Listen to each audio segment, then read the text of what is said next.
Olá pessoal, bem-vindos ao canal Búfalo na Prática. Meu nome é Guilherme Aidos e hoje a gente vai continuar a nossa série de 10 episódios respondendo dúvidas sobre a criação de búfalo e de búfalos. Então nesse vídeo a gente vai falar sobre as raças, principais raças no Brasil e as aptidões dessas raças, como escolher um búfalo para sua propriedade, um búfalo para propriedade de leite, um búfalo para propriedade de carne ou de dupla aptidão. Então, antes de entrar propriamente dito nas raças, é importante a gente diferenciar e falar um pouco da espécie do búfalo. Esse búfalo que nós temos aqui no Brasil, que é o búfalo doméstico, ou o búfalo d'água, ou o Búbalus bubalis, tá? Essa espécie de búfalo é uma espécie domesticada, é diferente do búfalo africano. O búfalo africano, aquele que luta contra leões lá na África, tem uma carapaça bem maior no crânio aqui, aquele animal não é um animal domesticado, é da espécie Sincerus caffer. Ele não cruza com o búfalo brasileiro, com o búfalo que a gente tem aqui no Brasil, e é de uma espécie diferente. Então, quando a gente tiver, as espécies que a gente vai mencionar aqui são de espécies domesticadas ou na Ásia, principalmente Índia e Paquistão, ou então na Itália, que é a raça mediterrânea. Então, uma coisa comum entre as raças que a gente tem no Brasil é justamente o fato de serem raças domesticadas há muito tempo já e selecionadas principalmente para a produção de leite, com uma ótima aptidão de carne também. Esses animais, eles têm, como eu disse, origens diferentes no globo. Então, das 4 raças que nós temos do Brasil, são elas o Carabao, a raça mediterrânea, a Jafarabade e a Murra. A Carabao, a gente vai começar por essa, é a raça de menor importância comercial. Tem muito poucos indivíduos no Brasil. Existem espécimes na região ali do Marajó, inclusive a polícia montada lá usa esses búfalos como montaria, mas comercialmente esses animais são pouco utilizados, principalmente porque eles têm um número de cromossomos diferente do que o número de cromossomos das outras 3 raças. E por isso, quando a gente cruza um Carabao, por exemplo, com um Murra, a gente vai ter um híbrido, e esse híbrido ele é infértil. Então é possível utilizar o Carabao dentro em misturas com as outras raças, mas a gente vai ter híbridos que podem ter um potencial, por exemplo, para a produção de carne muito bom, mas na grande maioria desses indivíduos vão ser inférteis, assim como uma mula, por exemplo. De qualquer maneira, é uma raça bem pouco difundida no Brasil. Então o Carabao, ele é talvez o menor búfalo, a raça que tem o menor tamanho, entre os búfalos domésticos que a gente tem aqui no Brasil. Ele é considerado um búfalo do pântano, diferente do búfalo das outras 3 raças que eu mencionei, que são considerados búfalo da água.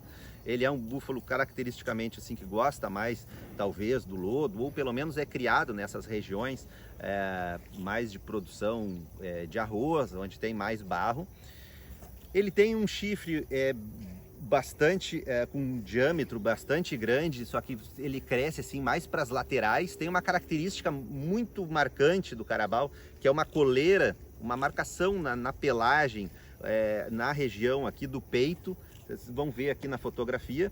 É um animal que ele tem uma coloração não tão preta, ele é um pouco mais amarronzado, acinzentado do que as demais raças que a gente vai citar aqui.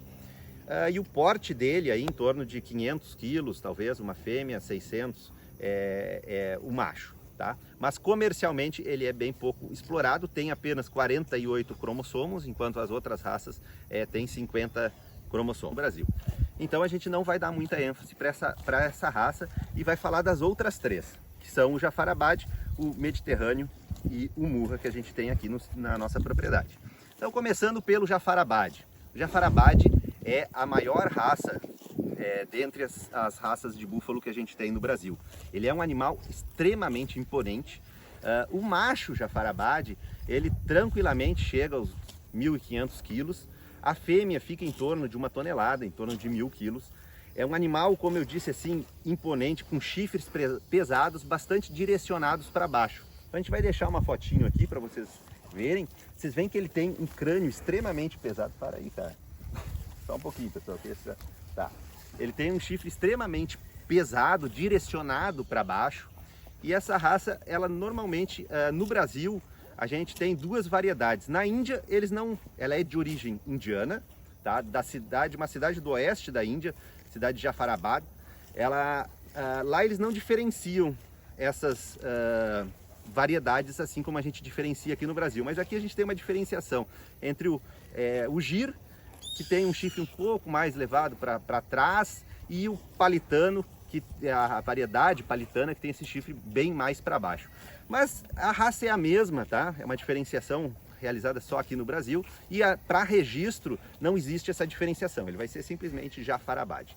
O que a gente pode falar dessa raça além disso? Então, um animal muito imponente, muito rústico, um animal muito forte para tração, é um ótimo produtor de carne, com um excelente ganho de peso, precocidade, e também é um animal com excelente produção de leite, tá? Por que o búfalo Jafarabad tem uma boa produção de leite? Porque na Índia ele já é explorado há muito tempo para a produção de leite, tá? Então, um animal que tem, até pelo seu tamanho, né, um animal muito grande, uma búfala de 1 tonelada, tem um ubre muito grande, produz um volume bastante significativo de leite. Outra coisa que a gente pode falar sobre eles é uma característica comum assim quanto ao traseiro, né? A região ali da garupa, ele normalmente é um animal com uma morfologia muito boa de garupa. Isso é uma opinião minha, mas é uma coisa que a gente observa no Jafarabad, realmente uma garupa muito bem formada, com desenvolvimento muito bom, sendo esse uma característica super importante, principalmente para a produção de carne, ali onde tem os cortes mais nobres, tá? Em contrapartida, ele tem um crânio bastante pesado, chifres bastante pesado. Ele é a raça, a maior raça, né, dentre os bubalinos, os búfalos criados no Brasil, e a raça que tem menor quantidade, tá, no Brasil, comercialmente. Menor quantidade mesmo é o carabao, mas essa raça não é explorada comercialmente, e das 3 exploradas comercialmente, ela é a que tem o menor número de indivíduos, tá? A terceira raça que a gente vai falar aqui é a raça mediterrânea. Essa raça ela tem origem na Itália, de uma seleção muito forte também para a produção de leite. Basta a gente mencionar que na Itália é a grande produtora de mussarela. Mussarela é o queijo produzido com leite de búfala. Aqui no Brasil a gente tem, né, a gente chama todo tipo de queijo de mussarela, mas na verdade é queijo tipo mussarela, fabricado com leite de bovino. Mas a mussarela mesmo, tradicional, a mussarela legítima, ela é somente produzida com o leite né, de búfala, e se desenvolveu, né, foi inventada na Itália. Bom, então a gente já o que a gente pode falar da búfala e do búfalo da raça mediterrânea? É um animal de média estatura, então ele é, depois do Jafarabad, o segundo maior animal que se encontra aqui no Brasil, a segunda maior raça. Ele tem um chifre já mais leve do que o Jafarabad, não é tão grande assim, um crânio também um pouco menor, um chifre direcionado para trás, quase parece um chifre meio penteado assim. É uma raça também muito bonita, muito imponente, mas um pouco menor. Então a gente vai ter aí os machos em torno de 1 tonelada, de 1000 quilos, uma fêmea em torno de 800, 900 quilos, embora essas são médias, né? A gente pode ter espécimes, né, maiores, machos passando de 1 tonelada e fêmeas também chegando a esse peso, ou um pouco menores, tá? Daí depende muito da seleção e do desenvolvimento de cada indivíduo. O Mediterrâneo ele tem uma característica muito marcante, que ele é um animal mais peludo do que os demais, então ele tem mais pelos, um pelo bastante comprido, que se mantém até a idade adulta.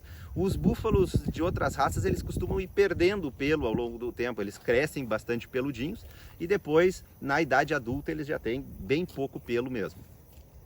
Outra característica importante é a aptidão, a dupla aptidão dessa raça.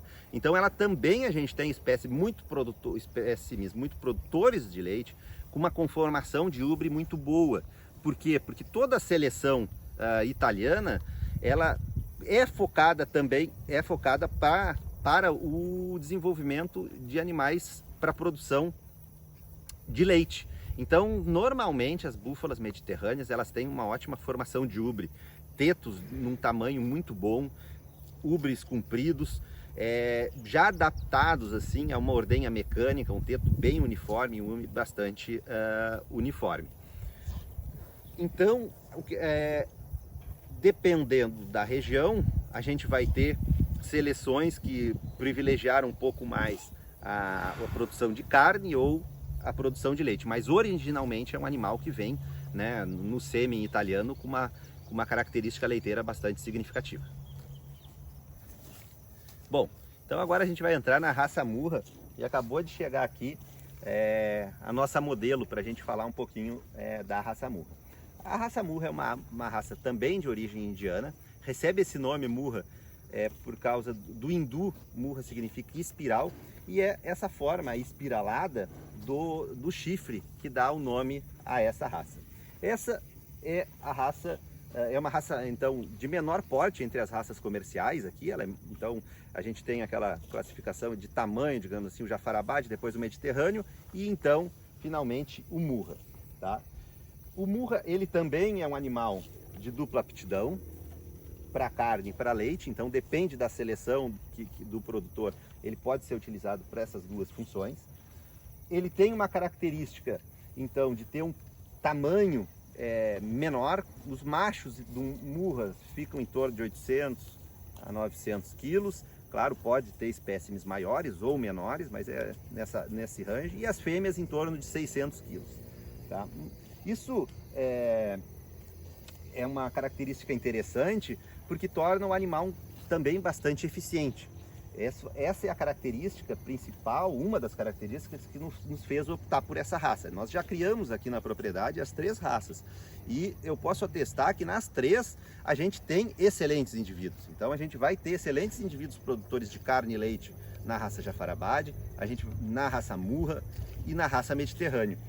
Mas cada propriedade se adapta a algumas características do animal e o Murra tem essa vantagem de ser um animal menor.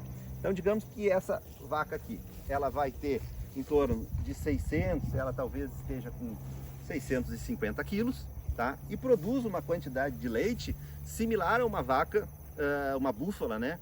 De 1 tonelada Jafarabad. Então ao nosso ver, essa é uma vaca mais eficiente nesse sentido, porque ela come proporcionalmente ao peso dela, né? Bom, outra característica de todas as raças que eu mencionei é a coloração. Búfalo é preto, gente, tá? Isso é uma coisa importante. Búfalos da raça Jafarabad, Murra e Mediterrâneo, as raças que nós temos no Brasil, com exceção do Carabao, que tem aquela coloração diferenciada, mas não é uma raça comercial, búfalo é preto. Manchas brancas não são desejadas em local nenhum. Ausência de coloração na pele, menos ainda. Isso pode causar doenças de pele, como câncer de pele, queimaduras. A cor da pele do búfalo é muito importante para manter a proteção. Isso é melanina, isso protege dos raios solares, isso tem uma função no organismo do animal. Então, a coloração preta é uma característica racial. Manchas brancas não são desejadas, embora a gente pode aceitar manchas brancas na ponta da cola, tá? Essa aqui não tem mancha branca em nenhuma parte do corpo, mas na ponta da cola é uma característica racial aceita. Isso pode ter, o animal ganha registro. Manchas brancas em outras partes do corpo são desclassificatórias e o animal acaba perdendo o registro, tá? Bom, sobre a aptidão desse animal, como eu disse, aptidão de carne e leite, é um animal que tem uma terminação um pouco mais cedo que as outras raças, por ele ser um animal de menor estatura final, ele começa a depositar gordura na carcaça antes do que quando tem um peso menor do que os outros animais. Então, certamente um animal Murra pode ser terminado mais cedo, com um peso menor do que os animais das outras raças que eu mencionei aqui, essa seria uma outra vantagem, tá? Estatura mediana, então assim, diferente um pouco assim da produção de bovinos, onde a gente vê aqueles bovinos com uma estatura muito grande, muito osso, né? A búfala, ela pode ser um animal mais compacto, claro que dentro do bovino a gente tem também, né, raças mais compactas, mas o búfalo ele é um animal mais compacto e ele mantém esse equilíbrio. Vejam que essa é uma vaca lactante, que está com o seu terneiro a campo e ela não tem, e ela continua com depósito de gordura e depósito de carne. Diferente do bovino de leite, que acaba colocando toda, né, a sua produção no leite, a búfala ela tem essa dupla aptidão e ainda mantém, né, produção de carne e um score corporal alto, mesmo lactando, mesmo em produção, tá? O ubre, a gente vai fazer um vídeo daí, pessoal, futuramente, falando só sobre a escolha de uma búfala de leite. Então eu não vou me detalhar mais aqui a questão assim de morfologia e de uma matriz para a produção de leite. A gente vai só se deter a essas características raciais. Bom, então a gente já explicou um pouquinho, né, sobre as 3 raças. Claro que a gente não vai esgotar completamente esse assunto nos vídeos, e a gente pretende aí ao longo do tempo no canal ir postando também outras características complementando esse material. Mas para não ficar muito extenso, a gente vai se deter por aqui quanto às raças. Mas tem uma coisa muito importante que a gente tem que falar, como a promessa aqui era falar sobre como escolher os búfalos e as aptidões de cada raça, é também a gente citar a questão dos mestiços, tá? Essas 3 raças, a Jafarabá, Murra e Mediterrâneo, elas cruzam entre si, são da mesma espécie, são diferentes, tem diferenças então entre as raças, e semelhanças também, mas elas normalmente, a grande maioria dos búfalos, inclusive criados no Brasil, são búfalas mestiças, tá? Um pouco de sangue mediterrâneo, um pouco de sangue murra. A propósito, murra é a raça, então, eu não mencionei antes, mas é a raça que tem maior número de indivíduos no Brasil, seguida pela Mediterrânea e depois a Jafarabá. Mas aqui no Rio Grande do Sul, por exemplo, a gente tem uma grande quantidade de mestiços, né? Não sei como é que é na região de vocês aí, mas aqui predominantemente a criação é de mestiços, tá? Por que é interessante a criação de mestiços e o que é interessante dessa criação? Bom, então por que os mestiços são importantes do ponto de vista econômico e do ponto de vista de espécie? Dentre as raças, a gente tem uma maior consanguinidade, uma maior dificuldade de variar características genéticas, porque justamente a origem desses animais é muito parecida dentro das raças e a renovação dessa característica genética é mais difícil. Quando a gente faz uma cruza entre raças, a gente tem uma cruza que a gente chama de F1, a heterose, ou seja, o choque sanguíneo entre as raças, entre as características do macho e da fêmea que estão cruzando é muito maior. E aí a gente tem a probabilidade de ter um animal com um desempenho também para a produção de carne e do leite bastante interessante. Isso acontece na primeira cruza na F1, que é a primeira cruza entre raças diferentes, onde existe esse choque de sangue. Depois, se a gente cruzar mestiços com mestiço, esse choque já não é mais tão significativo e a gente não tem mais esse ganho por essa cruza. Então vejam que é importante a gente ter as raças individualmente, criadores que têm criatórios como a gente aqui, que são raçadores, né, ou cabanhas, que mantém um padrão racial, uma genética para uma certa característica, mas justamente para produzir material genético para quem quer continuar com essa raça ou para quem quer fazer, por exemplo, uma produção de carne aí com uma cruza F1, uma cruza que funciona muito bem, eu recomendo bastante, por exemplo, matrizes Murra, onde você tem um plantel menor, um tamanho menor de matriz, então consumindo menos alimento, e você entra com um touro, por exemplo, mediterrâneo ou Jafarabá, e esse choque sanguíneo, essa heterose que acontece, dá um terneiro com vigor muito grande, um ganho de peso excelente. Claro que a gente vai ter esse terneiro mestiço, que o objetivo final é o abate, né?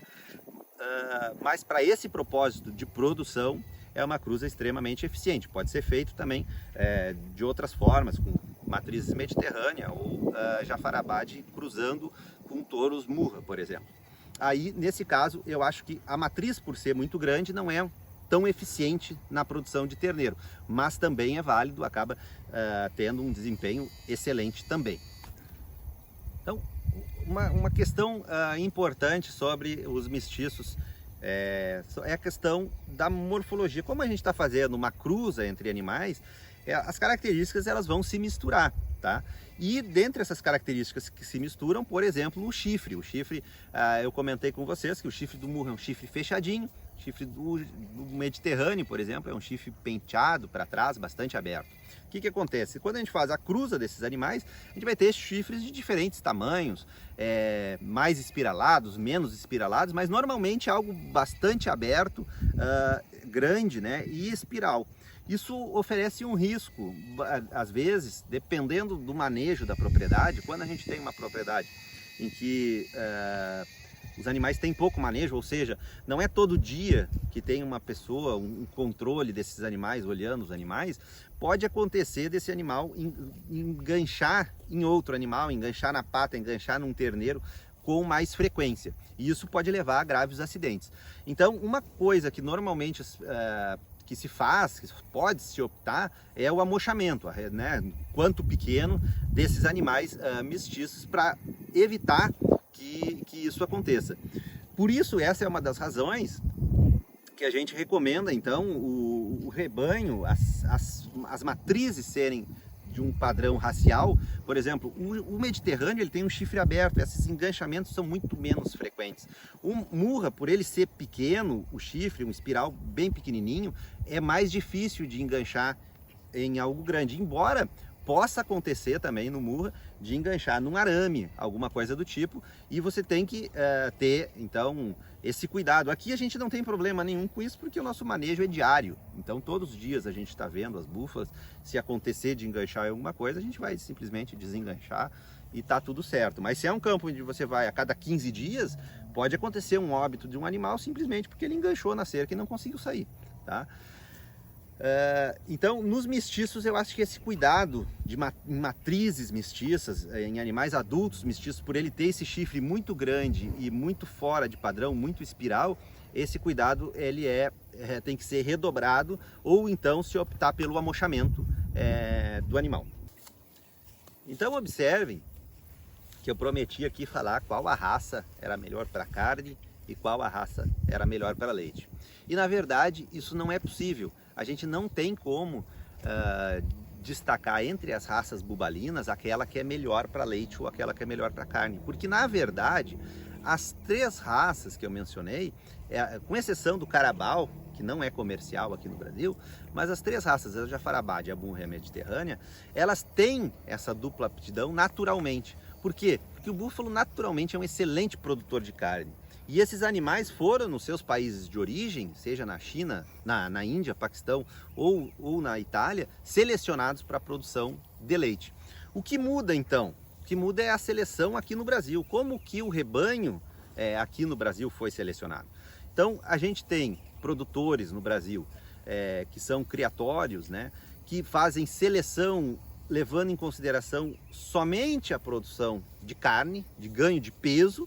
E aí a gente, obviamente, com o passar dos anos, vai ter animais mais selecionados para o ganho de peso, sem levar em consideração as questões importantes para a produção de leite. E a gente vai ter outros produtores que selecionaram para a produção de leite muito forte e podem não ter observado questões de ganho de peso e de repente ter animais com menos produção de carne. Embora, uma coisa que a gente tem que prestar atenção é que e a nossa experiência confirma isso, é que uma matriz produtora de leite acaba gerando um terneiro bastante precoce também, e produzindo bastante carne, porque a alimentação do terneiro é o leite. Então uma matriz que produz bastante leite acaba desmamando esse terneiro pesado e bastante cedo. tá? Então é comum a gente desmamar terneiros aqui. Eu já desmamei uma média de 320 quilos com 10 meses, animais criados a campo, tá? Então isso é bastante comum quando a gente utiliza matrizes leiteiras. Então vejam que a dupla aptidão é uma característica comum às 3 raças e simplesmente a seleção de cada produtor que vai direcionar para qual, digamos, produção ele vai atingir, ou então fazer uma seleção como a nossa, que é uma seleção para dupla aptidão, onde a gente escolhe os animais com maior produção de leite, mas também observa a produção de carne para buscar um equilíbrio entre essas duas características. Essa é uma característica comum entre os búfalos, assim como a coloração, que eu já mencionei. As 3 raças têm coloração preta, manchas brancas não são desejáveis, são desclassificatórias da raça e podem gerar problemas de pele, tá? Podem gerar problemas que não são desejados para o animal.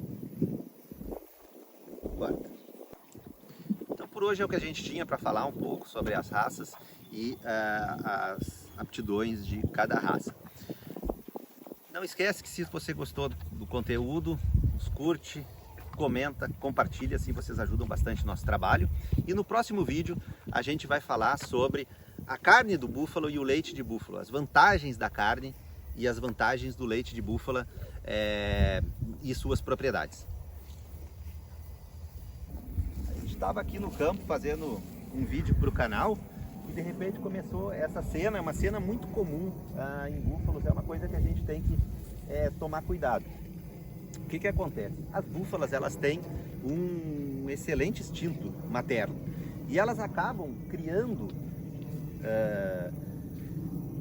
terneiros, né, delas e de outras búfalas também. Com o tempo, os terneiros eles acabam mamando em diversas búfalas. E o que a gente tem aqui é uma búfala que está amamentando, está em 3 terneiros. Então veja que o terneiro dela, desse ano, é um terneiro pequeno que está ao fundo lá. E a gente tem 2 terneiros do ano passado amamentando e aproveitando que essa búfala está baixando leite para o terneiro e também mamando. Isso, quando os terneiros são todos pequenos, não tem problema, é até bom, porque se acontece algum problema com uma matriz, uma rejeição, alguma coisa, as outras búfalas acabam criando esses terneiros. Mas nessa idade já pode ser um problema. Os terneiros grandes, eles podem acabar prejudicando a amamentação do terneiro pequeno e o desenvolvimento desse terneiro pequeno. Então, nesses casos, é bom a gente intervir, separando esses terneiros maiores que estão mamando, para evitar que isso aconteça em campo. Aqui a gente já viu, né, que isso está acontecendo. Agora daqui para frente a gente vai ter que tomar alguma atitude aí para evitar que o terneiro pequeno seja prejudicado.